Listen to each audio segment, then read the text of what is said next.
Welcome back. That right there, the lone survivor of the Air India disaster is telling his story. The 38-year-old British citizen met with India's Prime Minister this morning.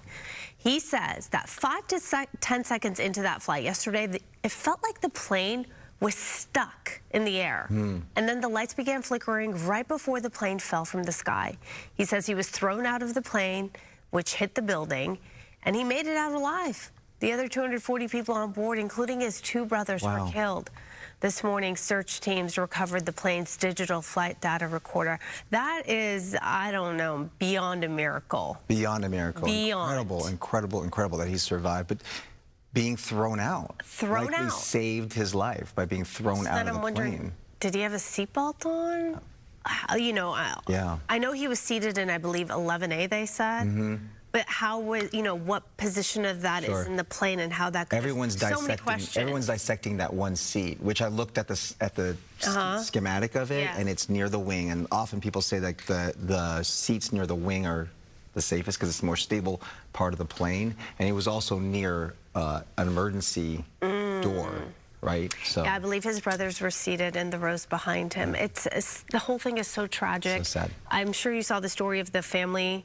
That it was 3 kids, mom and a dad, and they had packed everything because they were moving out of India to pursue another chapter in their lives. It just, they took a selfie on that flight right before it took off. There's going to be so many stories. So heartbreaking. From there.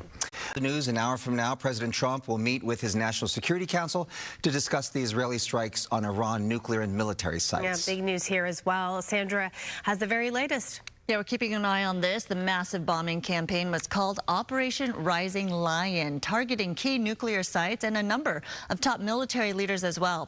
And it was not just an air campaign. It involved Israeli operatives working on the ground in Iran. Tehran says it has retaliated, launching more than 100 drones at Israel this morning. But the Israeli military claims it has intercepted many of them. Iran is threatening to hold the United States responsible as well. Now, President Trump has repeatedly said that Iran cannot have nuclear weapons. New video reveals the moment an Iranian nuclear site was hit. The footage shows plumes of smoke billowing from the direction of Iran's main uranium enrichment facility at Natanz. Iran says the plant was damaged, but investigations have not shown any radioactive or chemical contamination outside of the site. Israeli Prime Minister Benjamin Netanyahu released a video statement early this morning to lay out the mission. We targeted Iran's main enrichment facility in Natanz. We targeted Iran's leading nuclear scientists working on the Iranian bomb. We also struck at the heart of Iran's ballistic missile program. Trying to really dismantle and rubbleize the key nuclear sites in Iran so that Iran can never get back to being as close as they were to a bomb before last night.